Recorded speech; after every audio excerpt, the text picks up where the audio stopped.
la force essentielle de la formation à Grand Bassam, c'est que c'est une formation internationale. L'université est ouverte sur l'entreprise et sur l'international.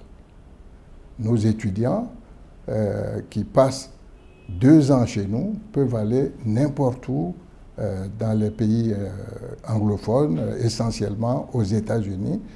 Pour vous donner un exemple, l'un de nos étudiants qui vient de terminer son bachelor l'année dernière, cet étudiant a demandé à aller dans plusieurs universités. Et tenez-vous bien, il a demandé une université à Singapour, 2 universités en Grande-Bretagne et 5 universités aux États-Unis. Il a été accepté partout, à Singapour, en Grande-Bretagne et dans les universités américaines. Compte tenu de la qualité de la formation que les gens ont constaté, que les universités ont constaté, et compte tenu du niveau de cet étudiant, il y a une université américaine qui lui a proposé d'aller commencer directement ses études au niveau du PhD.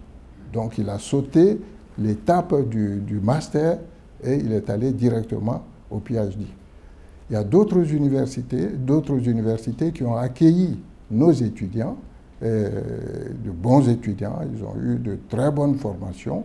Et donc je peux dire que la formation qu'ils reçoivent chez nous, vraiment sans nous vanter, une formation de qualité, et les étudiants nous le rendent bien.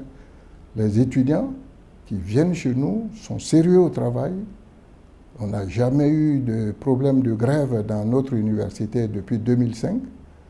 La discipline, évidemment, dès qu'ils viennent, nous les prenons en main, nous leur expliquons que ici, c'est une université qui se veut sérieuse, une université où on prône l'excellence, et donc une université où on n'admet pas toutes les dérives qu'on voit dans certains campus à l'heure actuelle.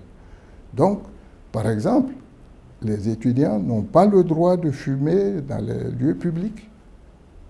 Ils peuvent le faire en cachette dans leur chambre, mais c'est interdit. Si on les prend, ils sont sanctionnés, ils sont mis à la porte pendant au moins 1 semaine. Et ça, ce sont des sanctions que nous tenons à appliquer.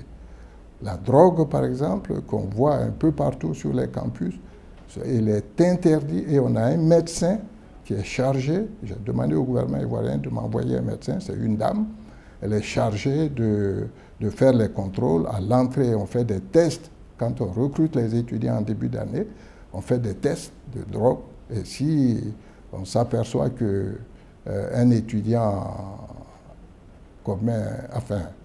se livre à la consommation de la drogue, on avertit les parents et si on le prend, les parents savent qu'il va partir, il va quitter le campus. Donc on a un certain nombre de dispositions qui nous distinguent de ce qui se fait ailleurs et je crois que cela permet à nos étudiants d'être bien formés, non seulement sur le plan académique, mais aussi sur le plan personnel, la formation personnelle.